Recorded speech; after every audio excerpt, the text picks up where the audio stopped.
Bismillahirrahmanirrahim. Assalamu alaikum. Here is Professor Muhammad Shehzad from City College of Science, Department of Computer Science. बेटा हमारा जो course इस semester में चल रहा है वो है सिस्टम एंड नेटवर्क एडमिनिस्ट्रेशन, जिसके हमने 3 लेक्चर्स अभी तक जो है ना कवर किए हैं। आज 4th लेक्चर है।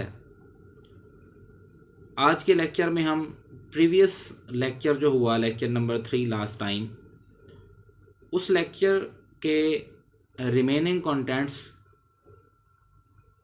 को कवर करते हैं। वो कंटेंट्स कौन से थे आइए देखते हैं। चैप्टर हमारा सिस्टम कंपोनेंट्स का चल रहा है, तो इसके अंदर वीकली एजेंडा में हमारे पास 2 इस वक्त जो है ना कंपोनेंट्स रहते हैं, file system and process control. तो फर्स्ट ऑफ ऑल हम फाइल सिस्टम के बारे में पढ़ते हैं।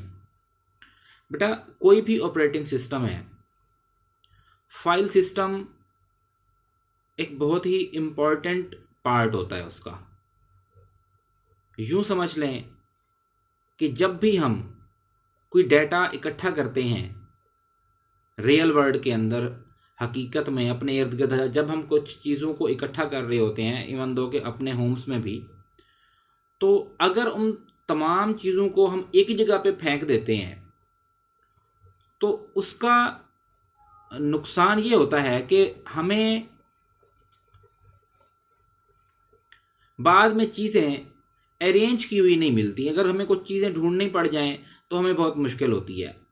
ये फाइल सिस्टम ही है जिसके तहत ऑपरेटिंग सिस्टम आपके डेटा को वेल ऑर्गेनाइज्ड वे में स्टोर करता है, उनको अरेंज करता है, और प्रॉपर फोल्डर नेम, आप माइक्रोसॉफ्ट विंडोज़ यूज़ करते होंगे, तो विंडोज़ में क्या होता है कि आप फोल्डर्स क्रिएट करते जाते हैं। एक आपका स्टडी का फोल्डर होता है, एक आपका सॉन्ग्स का फोल्डर होता है, एक आपका जो है ना मूवीज़ का फोल्डर होता है। तो ये डिफरेंट फोल्डर्स होते हैं। उन फोल्डर्स के अंदर फिर सब फोल्डर्स भी होते हैं। तो एक्चुअली ये सारी चीज़ें जो कि फोल्डर्स क्रिएट हो रहे हैं, फोल्डर्स के अंदर जाके आप जो है ना फाइल्स रख रहे हैं, फिर जब भी आपको उस फाइल की ज़रूरत पड़ती है तो आप जाके उसी सेम फोल्डर में जाके उसी डायरेक्टरी के अंदर जाके वो क्या करते हैं, वहाँ से वो फाइल पिक कर लेते हैं। तो बेटा ये जो आपके लिए आसानी पैदा की जाती है कि आप फाइल्स को अरेंज करके, आपके लिए फाइल्स अरेंज करके रखी जाती हैं और आप इजीली उन्हें जो है ना एक्सेस कर सकते हैं, ये सारी चीज़ें इसी फाइल सिस्टम के थ्रू होती हैं। ऑपरेटिंग सिस्टम फाइल सिस्टम्स के थ्रू ही उन तमाम फाइल्स को क्या करता है, अरेंज करता है, ताकि उसको वापस दोबारा जब हम रिट्रीव करें तो हम एक सीक्वेंस और वेल मैनर वे में क्या कर सकें, एक्सेस कर सकें। अगर फाइल सिस्टम नहीं होगा तो फाइल सिस्टम के अलावा जो है ना डाटा एक स्टोरेज मीडियम पे स्टोर होता जाएगा, जो कि एक लार्ज बॉडी ऑफ डाटा बन जाएगी। ठीक है, फिर उसके बाद जो है ना हमें काफ़ी सारे मुश्किलात का सामना करना पड़ता है। तो कुछ पॉइंट्स जो कि हमने इधर देखने हैं, कॉन्सेप्ट समझ आ गया होगा फाइल सिस्टम का कि फाइल सिस्टम क्यों ज़रूरी है और ऑपरेटिंग सिस्टम इस फाइल सिस्टम के थ्रू क्या करता है। अच्छा, हर ऑपरेटिंग सिस्टम का ना अपना एक फ़ाइल सिस्टम होता है। माइक्रोसॉफ्ट विंडोज़ का अपना एक फ़ाइल सिस्टम है, और माइक्रोसॉफ्ट अच्छा इसके अलावा लिनक्स का जो है ना यूनिक्स लाइक ऑपरेटिंग सिस्टम्स का अपना फ़ाइल सिस्टम है। तो इस वक्त जो है ना हमने 2 तरह के फ़ाइल सिस्टम स्टडी करने हैं आपके कोर्स के अंदर जो शामिल होंगे। एक तो है आपका यूनिक्स लाइक फ़ाइल सिस्टम और दूसरा है विंडोज़ फाइल सिस्टम। देखिए जी, इन कंप्यूटिंग फाइल सिस्टम और अ फाइल सिस्टम, आप इस तरह से जस्ट लाइक दिस लिख सकते हैं, आप लोग इकट्ठे भी लिख सकते हैं। Controls how data is stored और एंड रिट्रीव्ड। फाइल सिस्टम ही आपको क्या इसी चीज़ को कंट्रोल कर रहा होता है कि किस तरह जो डाटा है वो स्टोरेज पे स्टोर होगा और वहाँ से किस तरह हम उसे क्या करेंगे, एक्सेस करेंगे। ये फाइल सिस्टम के थ्रू ही होगा। Without a file system, data placed in a storage medium would be one large body of data with no way to tell where one piece of data stops and the next begins। जब एक ही जगह पे सारा data आ जाएगा और उसके लिए आप कोई प्रॉपर फाइल सिस्टम यूज नहीं करेंगे, तो जब सारा डाटा एक ही जगह पे इकट्ठे पड़ा होगा तो फिर ये पता लगाना मुश्किल हो जाएगा, कोई नहीं बता सकता फिर कि डाटा कौन सा डाटा कहाँ से शुरू हो रहा है और कहाँ पे खत्म हो रहा है। तो इसलिए फाइल सिस्टम जरूरी है ताकि चीजें अरेंज्ड हों और हमें पता हो कि हमारे कौन सी फाइल कहाँ से खत्म और कहाँ पे क्या हो रही है, कहाँ से स्टार्ट और कहाँ पे एंड हो रही है। File and file systems are very hard of what system administration about. देखिए जी, सिस्टम, अब हमारा तो कोर्स है सिस्टम एडमिनिस्ट्रेशन। देखिए बेटा, सिस्टम एडमिनिस्ट्रेशन में एक्चुअली हमने इन्हीं फाइल्स को ही डील करना है। तो मतलब असल पर्पस तो हमारा फाइल और फाइल सिस्टम है कि हम सिस्टम एडमिनिस्ट्रेशन के अंदर, मैं नेटवर्क एडमिनिस्ट्रेशन की बात नहीं कर रहा, सिस्टम एडमिनिस्ट्रेशन में आप जो भी काम करते हैं, जो भी मैनेजमेंट करते हैं, वो फाइल्स से रिलेटेड करते हैं। फॉर एग्जांपल, आपने फाइल को सिक्योर करना है, उसके ऊपर पर कुछ जो है ना सिक्योरिटी प्रिविलेजेस लगाने हैं, कुछ सिक्योरिटी परमिशंस अप्लाई करनी है, तो डेफिनेटली आपके पास वो फाइल होगी तो ही आप उसके पास क्या कर सकते, उसके ऊपर जो है ना डिफरेंट रिस्ट्रिक्शंस अप्लाई कर सकते हैं। और यही चीज सिस्टम एडमिनिस्ट्रेशन है कि सिस्टम के अंदर जो फाइल्स होती हैं उन्हीं से ही आपने क्या करना होता है, उन्हीं से रिलेटेड ही आपने टास्क परफॉर्म करना होता है।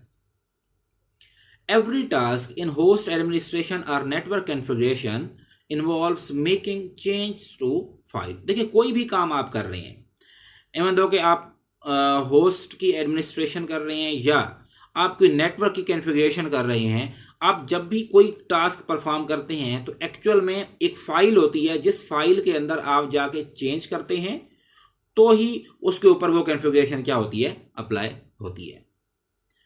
तो असल चीज तो वही है ना कि फाइल होगी, उसी के अंदर आप थोड़ी बहुत अमेंडमेंट्स करेंगे और इसी चीज को हम क्या कहते हैं, सिस्टम एडमिनिस्ट्रेशन। और ये सारी चीजें किस वजह से होंगी, अगर आपके पास एक प्रॉपर फाइल सिस्टम आपके ऑपरेटिंग सिस्टम का होगा। Need to acquire a basic understand of the principle of systems, यानी कि इस फाइल सिस्टम के सिस्टम से रिलेटेड जो भी प्रिंसिपल्स हैं उसके बारे में आपको थोड़ी बहुत समझदारी, अंडरस्टैंडिंग आपको होनी चाहिए ताकि आप इन फाइल से रिलेटेड ऑपरेशन परफॉर्म कर सकें। जो हमारे ओल्ड फाइल सिस्टम है वो 32 बिट एड्रेसेबल हैं और मैक्सिमम जो उसके ऊपर जो पार्टीशनिंग, मेमोरी पार्टीशनिंग या डिस्क पार्टीशनिंग की जा सकती थी 32 बिट एड्रेसेबल पे, उस पे 2 GB या 4 GB हो सकती थी। अब ये 32 बिट एड्रेसेबल और जो है ना पार्टीशन, ये क्या है, पार्टीशनिंग का टॉपिक मेमोरी मैनेजमेंट में ऑपरेटिंग सिस्टम में आप लोगों ने पढ़ा होगा, तो लिहाजा मैं उसकी डिटेल में नहीं जाना चाहूँगा। तो बस ये याद रखें कि जो ओल्डर फाइल सिस्टम है, उन ओल्डर फाइल सिस्टम में 32 बिट जो एड्रेसेबल फाइल सिस्टम थे वो मैक्सिमम जो पार्टीशनिंग अलाउ करते थे 2 GB या 4 GB की, और जो न्यूअर फाइल सिस्टम्स हैं वो 64 बिट एड्रेसेबल हैं और उनके लिए जो है ना स्टोरेज की कोई लिमिट नहीं है।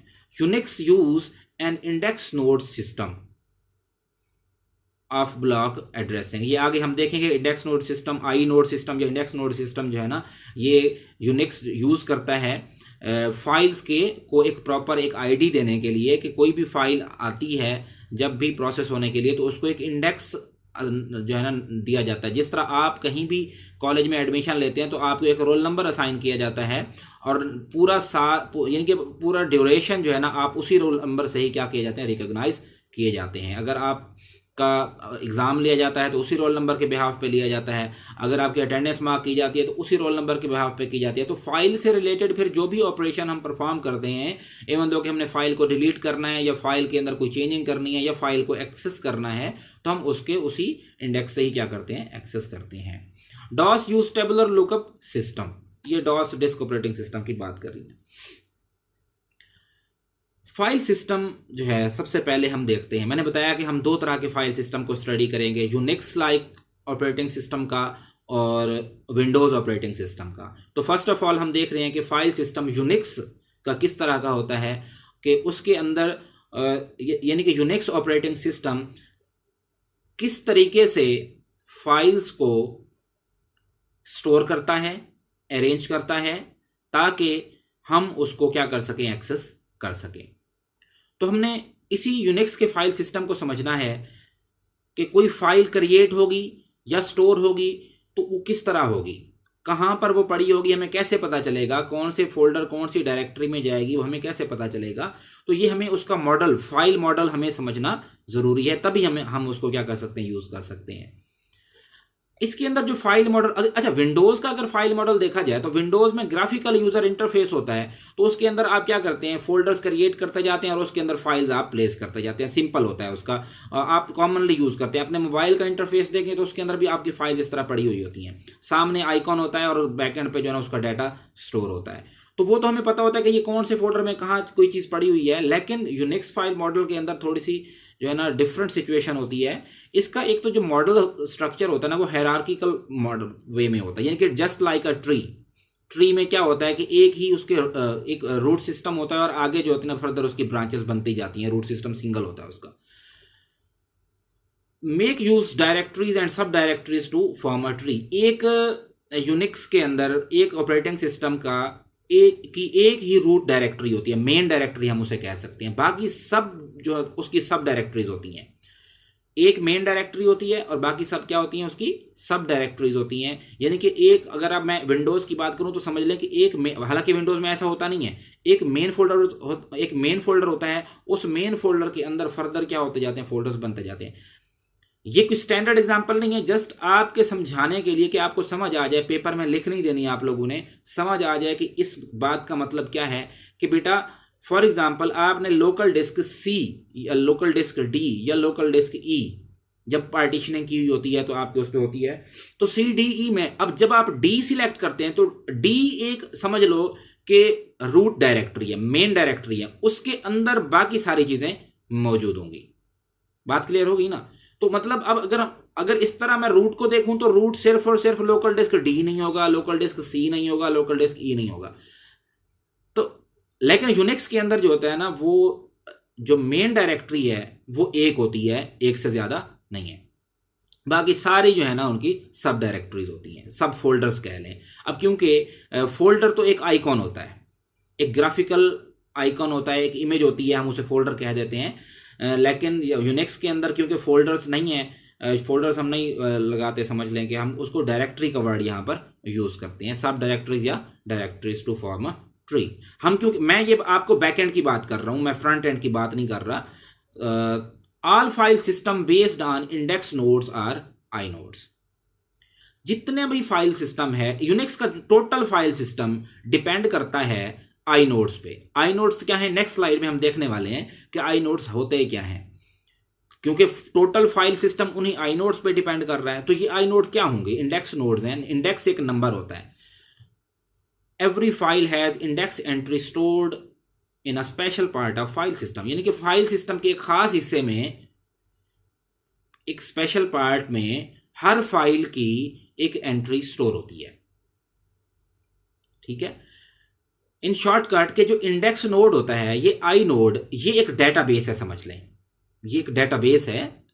इस डेटाबेस के अंदर मेटा डाटा होता है। मेटा डाटा का मतलब जो भी आपके यूनिक्स ऑपरेटिंग सिस्टम के थ्रू जो भी आपके सिस्टम में फाइल्स पड़ी हुई हैं, उन तमाम फाइल्स से रिलेटेड इंफॉर्मेशन, डाटा नहीं, उन फाइल्स का डाटा नहीं, उन फाइल से रिलेटेड इंफॉर्मेशन, उस फाइल का साइज, उस फाइल का नेम, उस फाइल की आईडी, ये सारी चीजें जो होती है ना, ये आई नोड में मौजूद होती हैं। ये एक टेबल लाइक स्ट्रक्चर होता है। ये इंफॉर्मेशन स्टोर करता है किसी भी फाइल से रिलेटेड। कोई भी ऐसी फाइल आपके सिस्टम में नहीं होगी जिसकी एंट्री आई नोड के पास नहीं होगी। आई नोड्स में इंडेक्स नोड्स का एक टेबल जो होगा, उसके अंदर टोटल इंफॉर्मेशन किसी भी फाइल से रिलेटेड जो होती है, वो just information, not data. Data नहीं, डाटा और जगह पड़ा होगा, लेकिन उस फाइल से रिलेटेड इंफॉर्मेशन जो होगी ना वो यहां होगी। फॉर एग्जांपल वो कौन से मेमोरी एड्रेस पे स्टोर हुई है, या उसका साइज कितना है, उसका नेम क्या है, ये सारी इंफॉर्मेशन जो होती है ना वो आई नोड्स के पास होती है। तो इसलिए हर फाइल का आई नोड, एक आई नोड एंट्री होती है, हर फाइल की एक आई नोड एंट्री होगी। File system inode contain extensible system of pointers to the actual disk block associated with the file। इसके अंदर जो है ना आईनोड के पास फर्दर आगे पॉइंटर्स यूज होते हैं जो कि फाइल्स को पॉइंट आउट करते हैं, जो कि देखिए मैंने ये बात की कि डेटा नहीं होता, डेटा कहीं और पड़ा होगा। आईनोड्स के पास जस्ट और सिर्फ क्या होते हैं, एड्रेसेस होते हैं, उनके पास इंफॉर्मेशन होती है, फाइल का नेम होता है। तो जब भी कोई चीज उठानी होती है हमने आईनोड के थ्रू उठाते हैं। आईनोड से नेम देखेंगे, नेम और आईडी देख के वो फर्दर पॉइंट करेगा उस लोकेशन पे जिस लोकेशन पे वो डाटा पड़ा हुआ होगा। ठीक है, क्लियर है ये बात? तो यानी कि वो फर्दर रेफरेंसेस पॉइंटर्स यूज करता है। यानी कि आईनोड के अंदर तो डाटा नहीं होता ना, आईनोड के अंदर वो इंफॉर्मेशन होती है जो हमें उस डाटा तक ले जाती है। अब उस आईनोड से लेकर डाटा तक जाने के लिए क्या यूज होते हैं, पॉइंटर्स यूज होते हैं, यानी कि एड्रेसेस यूज होते हैं। To the actual disk block, वहां जहां जिस डिस्क पे ब्लॉक पे वो डाटा स्टोर होगा वहां तक जाने के लिए वो क्या यूज करेगा, पॉइंटर्स यूज करेगा। ठीक हो गया। inode also contains essential information needed to locate a file on the disk। वही बात होगी कि inode क्या करता है कि वो तमाम जरूरी इंफॉर्मेशन अपने पास रखता है जो कि needed to locate a file on the disk, जो कि जरूरत होती है किसी भी फाइल को डिस्क पे क्या करने के लिए, लोकेट करने के लिए, उसको ट्रेस आउट करने के लिए। तो वो सारी इंफॉर्मेशन आईनोड अपने पास रखेगा। जब भी हम कोई चीज सर्च करेंगे, कमांड के थ्रू कोई चीज उठाएंगे, वो आईनोड के थ्रू जाएगी। हम डायरेक्ट स्टोरेज पे नहीं जाएंगे, उसका एक आईनोड जो टेबल होगा उस आईनोड टेबल के थ्रू जो है ना चीज उठाई जाएगी, लिंक्स के through. Start of the Unix file tree is called root file system और स्लैश।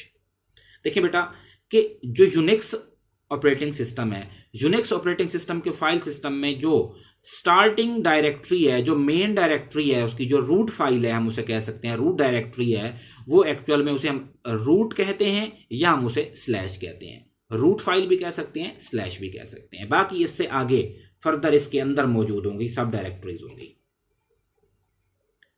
आईनोड की बात कर रहे हैं। Every file has a inode.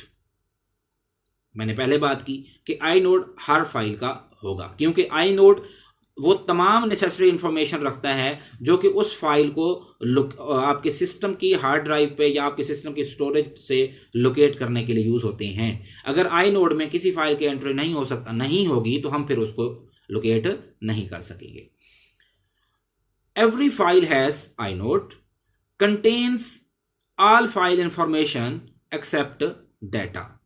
देखें वही बात होगी कि आईनोड के पास वो तमाम फाइल इंफॉर्मेशन होगी मां सिवाय डाटा के। डाटा नहीं होगा, बाकी सारी फाइल इंफॉर्मेशन होगी जो हमें उस फाइल को वहां से ट्रेस करने के लिए यूज हो सकती है। इट कंटेन्स, क्या क्या चीजें हो सकती हैं वो ऑल इंफॉर्मेशन में, वो बेटा आईनोड नंबर हो सकता है, फाइल साइज हो सकता है, ओनर इन्फो हो सकती है, परमिशंस हो सकती हैं, फाइल टाइप हो सकती है, नंबर ऑफ लिंक्स हो सकते हैं। ये वो इंफॉर्मेशन होगी जो कि एक आईनोड किसी भी फाइल से रिलेटेड अपने पास स्टोर करेगा। नेक्स्ट, अगर फाइल हायरार्की, क्योंकि हमने कहा था कि प्रीवियस स्लाइड में कि यूनिक्स ऑपरेटिंग सिस्टम का जो फाइल सिस्टम है वो हायरार्किकल बेस्ड है, जस्ट लाइक अ ट्री, और उसमें एक मेन डायरेक्टरी होती है, फर्दर फिर उसकी बाकी क्या होती हैं, सब डायरेक्टरीज होती हैं। तो ये तो सारी जो है ना फाइल हायरार्की बताई हुई है।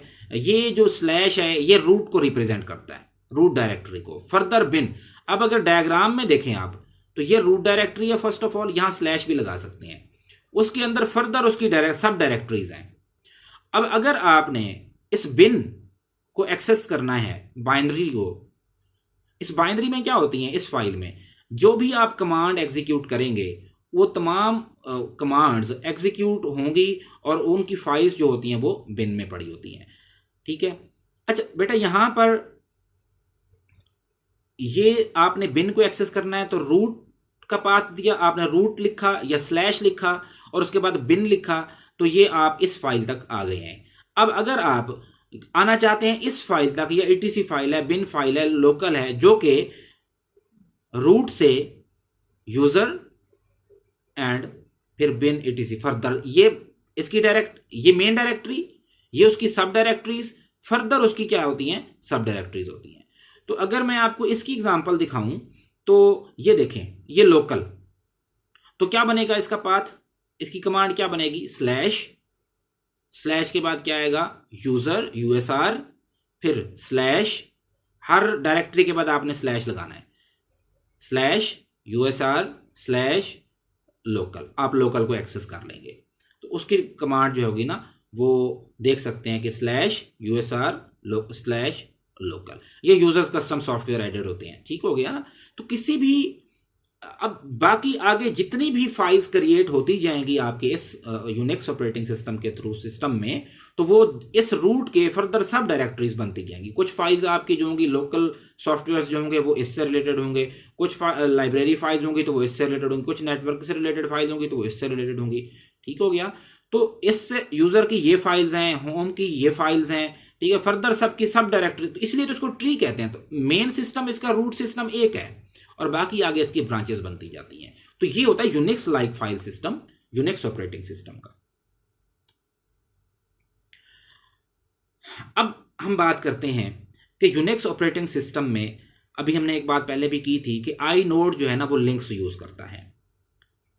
कहां पर, उस फिजिकल स्टोरेज पे जाने के लिए। आपकी फाइल का जो डाटा होता है वो तो फिजिकल स्टोरेज पे पड़ा होता है, लेकिन आई नोड के पास उसके एड्रेसेस होते हैं ताकि वो वहां पर क्या कर सके, जा सके और फाइल का डाटा रीड आउट का हो सके।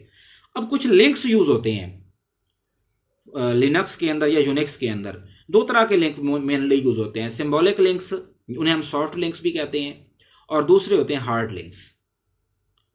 फर्स्ट ऑफ ऑल हम देखते हैं कि सिंबॉलिक लिंक्स या सॉफ्ट लिंक्स क्या होते हैं। पहले एक डायग्राम देखते हैं कि आपके पास फॉर एग्जांपल एक फाइल है, ओरिजिनल फाइल आपने क्रिएट की हुई है, उसका 100 KB साइज है। लिंक देखिए, नाम से जाहिर है लिंक। अब मैंने 2 सॉफ्ट लिंक क्रिएट किए। ये कैसे क्रिएट किए, ये एक प्रैक्टिकल पार्ट है, वो इंशाल्लाह हम जरूर देखेंगे। और प्रैक्टिकल हमने लिनक्स से रिलेटेड आपके कोर्स में शामिल नहीं है, लेकिन हम करेंगे। लिनक्स इंस्टॉलेशन भी करनी है। होप सो नेक्स्ट वीक से हमारा यही हो कि प्रैक्टिकल स्टार्ट होगा और हम इसको साथ साथ सीखें ताकि कुछ कॉमन कमांड्स हम लिनक्स पे रन कर सकें। आपको लिनक्स यूज करना आना चाहिए, यूनिक्स यूज करना आना चाहिए। ओके बेटा, आपके पास क्या है, ओरिजिनल फाइल है एक, और उसका मैंने कहा एक साइज क्या है आपके पास, 100 KB साइज है। आपने 2 उसके लिंक क्रिएट कर दिए, सॉफ्ट लिंक सॉफ्ट लिंक। अच्छा, इस चीज को समझाने से पहले मैं एक आपको एग्जांपल दूंगा विंडोज की। आप जब अपना कंप्यूटर यूज कर रहे होते हैं, आप कोई भी सॉफ्टवेयर इंस्टॉल करते हैं तो उस सॉफ्टवेयर का एक शॉर्टकट बन जाता है, समझ रहे हैं ना, शॉर्टकट आइकॉन बन जाता है आपके डेस्कटॉप के ऊपर। जब आप उस पर क्लिक करते हैं, हालांकि डेस्कटॉप के ऊपर वो प्रोग्राम आपका नहीं पड़ा होता, वो एक्चुअल में लिंक, वो प्रोग्राम आपका कहाँ इंस्टॉल होता है, सी ड्राइव में। जब भी आप कोई सॉफ्टवेयर इंस्टॉल करते हैं वो सी में चला जाता है, ठीक है, या आप जो पाथ उसका सेट करते हैं वहां जाता है। फाइल उसकी वहां पड़ी होती हैं, तो उसकी जो सेटअप फाइल होती है वो इंस्टॉल करने के बाद उसका एक शॉर्टकट बनता है। जब भी आप शॉर्टकट पे क्लिक करते हैं तो वो एक्चुअल में वही फाइल्स लोड कर देता है जो फाइल आपकी सी में पड़ी है। इट मींस कि वो जो डेस्कटॉप पे आपका एक आइकॉन मौजूद होता है वो लिंक होता है उन फाइल्स के जो कि फाइल्स कहीं और पड़ी हुई हैं। अब आप मुझे ये बताएं, आपने एक सॉफ्टवेयर इंस्टॉल किया जिसका साइज था 19 MB 20 MB। क्या जो लिंक आपका डेस्कटॉप पे पड़ा होगा, जो शॉर्टकट होगा, क्या उसका साइज सेम होगा? मेरा क्वेश्चन है आपसे, दोबारा क्वेश्चन रिपीट कर रहा हूं कि एक फाइल है आपके पास, आपने कोई सॉफ्टवेयर इंस्टॉल किया है, वो उसका साइज था 20 MB। जब वो इंस्टॉल हो गया, इंस्टॉलेशन, आफ्टर इंस्टॉलेशन उसका क्या बन जाता है, एक आइकन बन जाता है, शॉर्टकट आइकन बन जाता है। कहां पर? डेस्कटॉप पर। वो क्या काम करता है, जब भी आप उस पर क्लिक करते हैं तो वो तमाम उस सॉफ्टवेयर से रिलेटेड फाइल्स को लोड करता है और सॉफ्टवेयर को एग्जीक्यूट कर देता है, उसे रन कर देता है। क्या वो जो आइकन है उसका साइज और आपकी टोटल एप्लीकेशन का साइज क्या सेम होगा? ऐसा नहीं होता। शॉर्टकट का साइज हमेशा क्या होता है, कम होता है ओरिजिनल फाइल के। तो यही चीज समझाना चाह रहा था कि वो जो शॉर्टकट होता है ना, एक्चुअल में वो एक सॉफ्ट लिंक होता है विंडोज के अंदर। तो यहां पर जो है यूनिक्स फाइल सिस्टम के अंदर, वहां पर हम उसे शॉर्टकट कहते हैं, वहां पर वो हमें नजर आता है, लेकिन यूनिक्स फाइल सिस्टम के अंदर इसे हम सॉफ्ट लिंक कहते हैं, ये हमें नजर नहीं आता। ठीक है, क्लियर होगी ना बात के यूनिक्स के अंदर ये जो सिंबॉलिक लिंक्स होते हैं, ये जो सॉफ्ट लिंक्स होते हैं, ये हमें विजिबल नहीं होते, लेकिन वहां पर क्या होते हैं, ये विजिबल होते हैं। अब ये ओरिजिनल फाइल है, इस ओरिजिनल फाइल के दो सॉफ्ट लिंक्स हैं, ये पेरेंट हो जाएगा, ये दो उसके चाइल्ड हो जाएंगे। अब ये उसी फाइल को लेंगे, जब मैं इस पे क्लिक करूंगा तो वो मुझे यही वाली फाइल ओपन करके देगा, जब मैं इस लिंक पे क्लिक करूंगा तो भी मुझे ये यही वाली फाइल ओपन कर देगा। अगर मैं इस शॉर्टकट को डिलीट कर दूंगा, डेस्कटॉप से मैं शॉर्टकट उड़ा देता हूं, क्या मेरी फाइल डिलीट हो जाती है? बिल्कुल नहीं। तो इसका मतलब इसके अंदर मेरा रिलेशनशिप देखे ना, कि मैं अगर इन दो को डिलीट कर रहा हूं तो इससे उसके पेरेंट डायरेक्टरी पे कोई फर्क नहीं पड़ रहा, पेरेंट फाइल पे कोई फर्क नहीं पड़ रहा। लेकिन अगर मैं पेरेंट ही डिलीट कर देता हूं तो डेफिनेटली मेरे पास ये शॉर्टकट्स भी क्या हो जाएंगे, डिलीट हो जाएंगे। अब हम पढ़ते हैं फाइल सिस्टम के symbolic soft links. A pointer are a reference to another file. अब बात समझ आ गई कि ये जो सॉफ्ट लिंक है ये रेफरेंस है किसी दूसरी फाइल की तरफ, ये हमें दूसरी फाइल की तरफ पॉइंट आउट करता है। जब भी हम इस पे क्लिक करते हैं हमें ये दूसरी फाइल ओपन करके देता है, जो कि यहां नहीं होती, वो कहीं और पड़ी हुई होती है। Just like shortcut in Windows but soft links can not be visible. इसकी ये कमांड दी हुई है, इस कमांड को हम बाद में प्रैक्टिकली रन कर लेंगे। अब बात करते हैं, अभी मैंने बात की थी कि दो तरह के लिंक्स हम यूज करते हैं, soft links and hard links. बेटा हार्ड लिंक्स की अगर बात की जाए तो हार्ड लिंक और सॉफ्ट लिंक में ये फर्क होता है कि देखें, उसमें था कि एक ओरिजिनल फाइल, अभी हमने प्रीवियस जो एग्जांपल देखी है, यहां पर ये ओरिजिनल फाइल है, इस ओरिजिनल फाइल का जो साइज है वो 500 KB है। तो समझ लें कि ये इसी ओरिजिनल हार्ड लिंक्स जब आप क्रिएट करते हैं तो इस फाइल की ओरिजिनल फाइल की कुछ कॉपीज समझ लें बन जाती हैं, ठीक है। तो समझ लो कि उनके ऐसे लिंक्स बन जाते हैं कि स्टोरेज एक ही है लेकिन सबके साइज क्या हो जाते हैं, सेम हो जाते हैं। ओरिजिनल का साइज भी क्या है, 500 KB, हार्ड लिंक 1 का साइज भी क्या होगा, 500 KB, हार्ड लिंक 2 का साइज भी क्या होगा, 500 KB। अच्छा, एक और खास बात इसके अंदर ये होती है कि अगर आप ओरिजिनल डिलीट कर देते हैं तो इन दोनों पे कोई फर्क नहीं पड़ेगा, ये हार्ड लिंक्स मौजूद रहेंगे। अगर कोई हार्ड लिंक डिलीट कर देंगे तब भी ओरिजिनल लिंक्स मौजूद रहेंगे, ठीक है। ये होता है हार्ड और सॉफ्ट में। सॉफ्ट खत्म हो जाते हैं अगर उसका पेरेंट डिलीट कर दिया जाए, हार्ड लिंक्स खत्म नहीं होते अगर उनका पेरेंट डिलीट ना किया जाए। Now file access control. Unix के अंदर हमने डिफरेंट फाइल्स को एक्सेस करना है, क्योंकि सिस्टम एडमिनिस्ट्रेशन की हम बात कर रहे हैं तो हमने फाइल्स के ऊपर रिस्ट्रिक्शंस अप्लाई करनी होती हैं, कुछ सिक्योरिटी रिस्ट्रिक्शंस लगानी होती हैं। हर तरह की फाइल को हर पर्सन, हर यूज़र एक्सेस नहीं करना चाहिए। हम डिफरेंट यूज़र्स के लिए जो ना रिस्ट्रिक्शंस अप्लाई कर देते हैं, ठीक हो गया। तो ये यही चीज़ होती है कि हम क्या करते हैं कि उसकी ओनरशिप कौन किसको किस मकसद के लिए। फॉर एग्जांपल, आपने एक फाइल को क्या किया, एक फाइल क्रिएट की जिसमें परमिशन लगा दी कि इस फाइल को जस्ट आप देख सकते हैं, इसको रीड कर सकते हैं, इसको राइट नहीं कर सकते, इसको मॉडिफाई नहीं कर सकते और इसको एग्जीक्यूट कर सकते हैं। तो ये आपने यानी कि दो तरह की आपने उसे एक्सेस दी उस फाइल पे। एक तो वो उसे रीड कर सकता है, दूसरा वो उसे एग्जीक्यूट कर सकता है। एक और फाइल है उस पर आपने रिस्ट्रिक्शन अप्लाई कर दी कि कोई भी यूजर जो इसको एक्सेस करेगा वो इसे रीड भी कर सकता है, वो इसे राइट भी कर सकता है और उसके बाद वो इस राइट करने के बाद उसे एग्जीक्यूट भी कर सकता है। तो बेटा ये डिफरेंट रिस्ट्रिक्शंस जो अप्लाई करते हैं हम, एक्चुअल में ये सारे फाइल एक्सेस कंट्रोल में आते हैं, ठीक हो गया। तो अगर मैं नीचे जो है ना एक इसकी एग्जांपल दूं कि ये क्या मतलब है, डायरेक्टरी फाइल है जिसमें रीड राइट एग्जीक्यूट जो है ना ये ऑपरेशंस परफॉर्म किए जा सकते हैं एंड बाय द ओनर। अच्छा जी, इस टेबल ये टेबल आपको भी समझ आ जाएगा कि ये जो फाइल डायरेक्टरीज, जब आप कोई फाइल जो है ना आपके पास लिस्ट ऑफ फाइल्स मौजूद होती हैं तो फर्स्ट जो कॉलम है ये किस चीज़ को रिप्रेजेंट कर रहा है, सेकंड किसको रिप्रेजेंट कर रहा है, थर्ड किसको कर रहा है, फोर्थ किसको कर रहा है, ये हम आगे देखते हैं जी। First column is textual representation of the representation of bits for each file.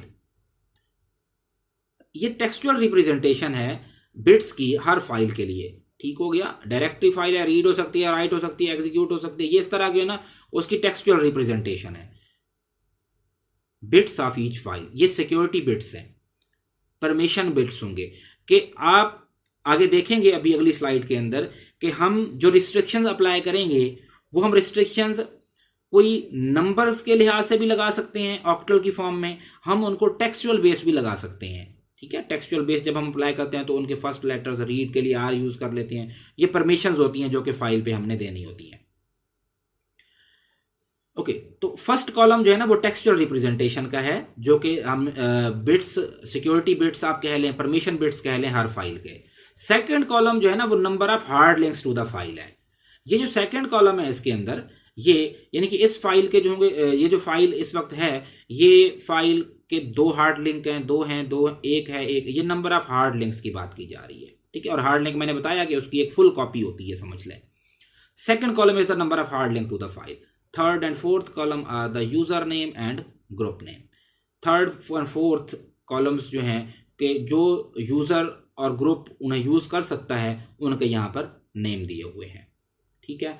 Next, the reminder show the file size in bytes and the creation date. और आगे जो कॉलम्स हैं उनमें फाइल साइज बताया हुआ है बाइट्स में, और उनकी क्रिएशन डेट भी बताई है। और 16 प्रोटेक्शन बिट्स जो है ना, हम यूनिक्स फाइल के लिए क्या कर सकते, अवेलेबल हैं हमारे पास, लेकिन हम क्या करते हैं, only 12 of them can be change by the user. लेकिन यूजर जो है ना सिर्फ क्या कर सकता है, उन 12 बिट्स चेंज कर सकता है, कस्टमाइज कर सकता है।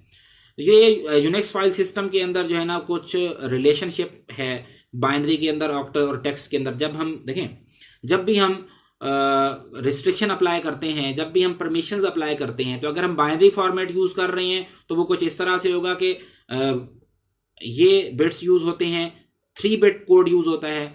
और ऑक्टल के लिए हमारे पास 0 1 से लेकर 5 है और फर्दर आगे यूज होता है। टेक्स्ट के लिए ये देख लें।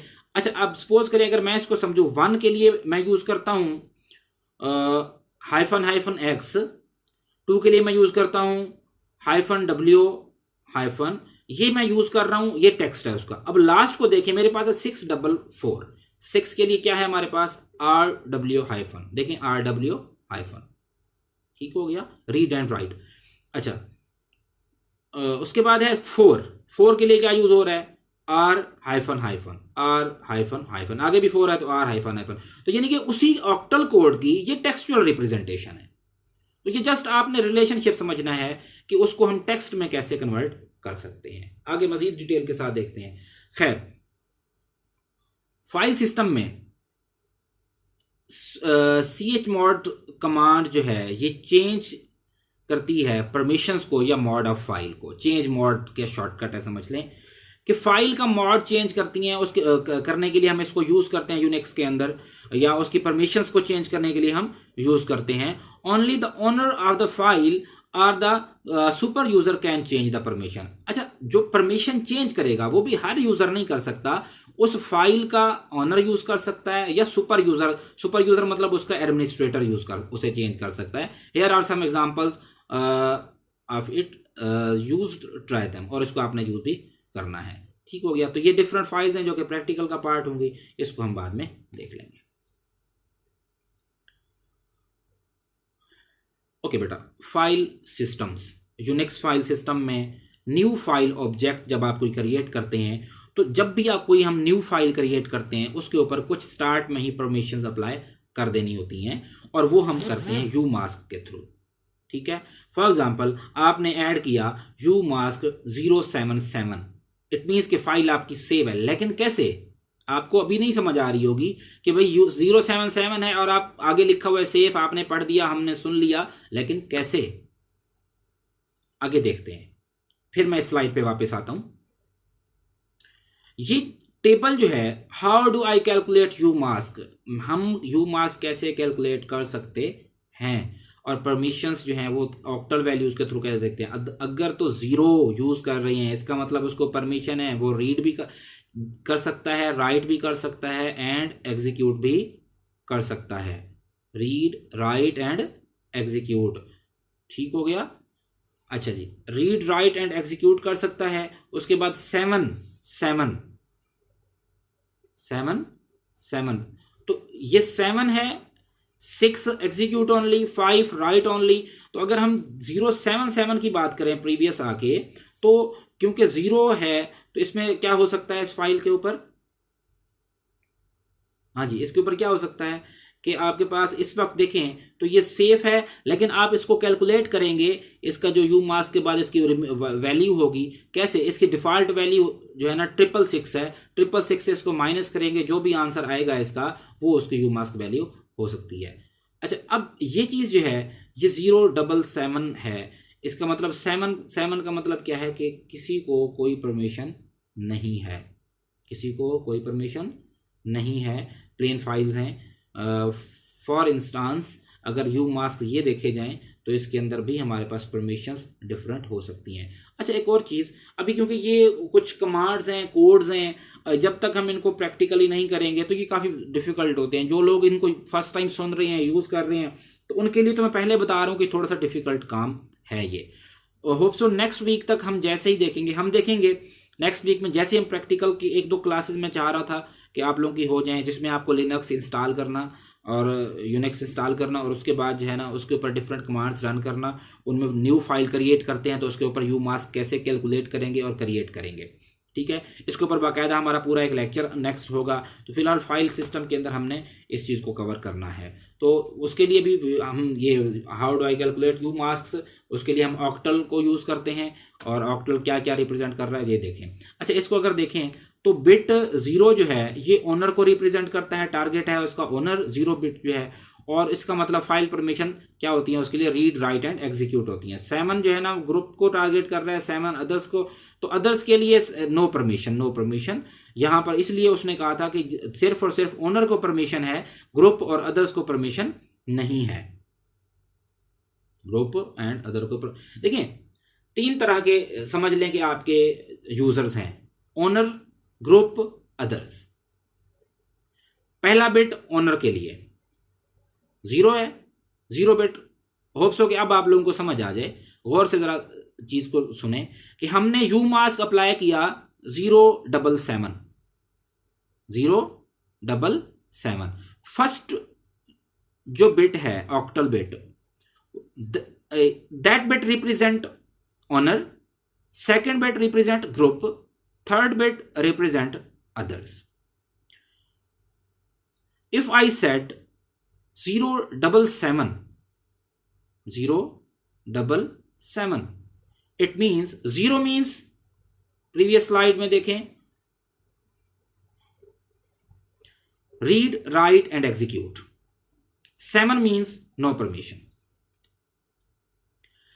तो मतलब ये कि ओनर के लिए 0 बिट यूज हुआ, तो 0 का मतलब है वो ओनर जो है वो रीड कर सकता है, राइट कर सकता है, एग्जीक्यूट कर सकता है। सेकंड बिट होता है ग्रुप के लिए कि ग्रुप भी उसको एक्सेस कर सकता है या नहीं।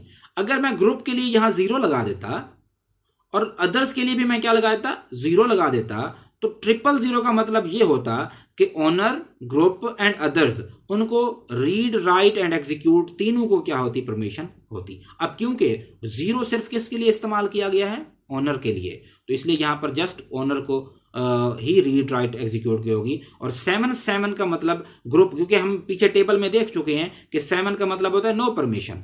अगर मैं 6 यूज करता तो इसका मतलब वो जस्ट उसे एग्जीक्यूट कर सकते थे, ग्रुप भी और वो भी।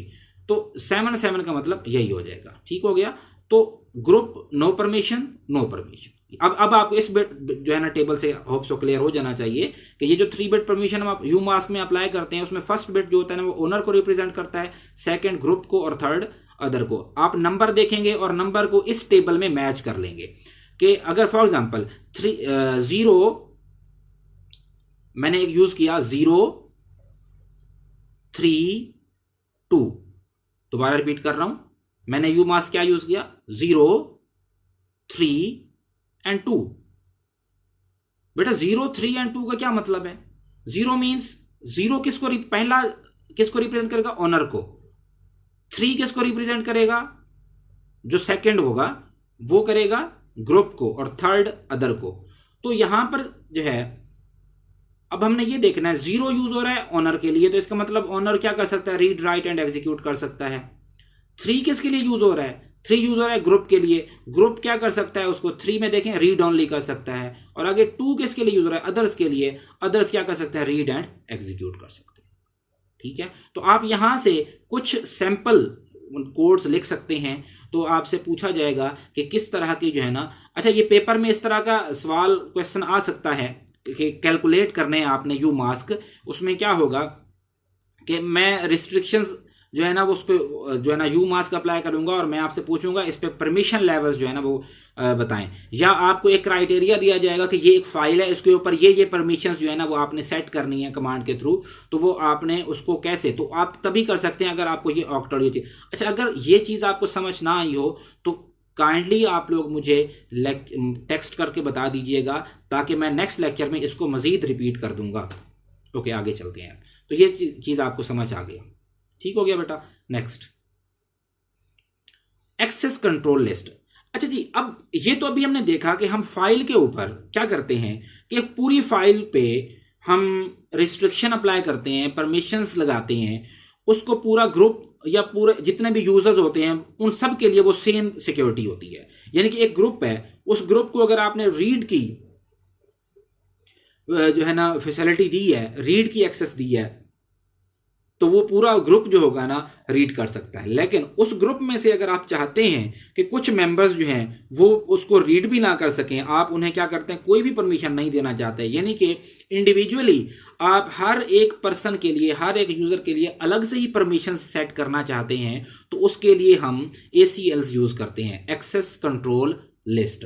बेटा access control list modern permission, modern एक मेथड है, मॉडर्न वे है जिससे हम क्या कर सकते हैं कि किसी भी फाइल के सिस्टम पे, फाइल पे यूनिक्स के थ्रू फाइल पे हम क्या कर सकते हैं, परमिशंस अप्लाई कर सकते हैं, और हर पर्सन के लिए हर फाइल का इंडिविजुअल, फॉर एग्जांपल 10 लोग हैं तो आप 10 लोगों को अलग अलग फाइल की परमिशन दे सकते हैं, ठीक हो गया। और अगर आप फाइल पे ही एक परमिशन अप्लाई करते हैं, पहले प्रीवियस मेथड को अगर देखें तो आपने अगर 077 फाइल पे लगा दिया, उसको सिर्फ यूजर यूज कर सकता है। लेकिन उसमें अगर 2 यूजर हैं, ओनर हैं 2, और बाकी सारे सिंपल जो है ना अदर्स हैं, यूजर्स हैं, तो आप उनको किस तरह की परमिशन देना चाहते हैं। अब किसी को सिर्फ रीड की देना चाहते हैं, किसी को रीड एंड राइट की देना चाहते हैं, किसी को जो है यानी कि डिफरेंट लेवल ऑफ परमिशन आप अप्लाई करना चाहते हैं, तो उसके लिए हम क्या यूज करेंगे, ACLs यूज करेंगे।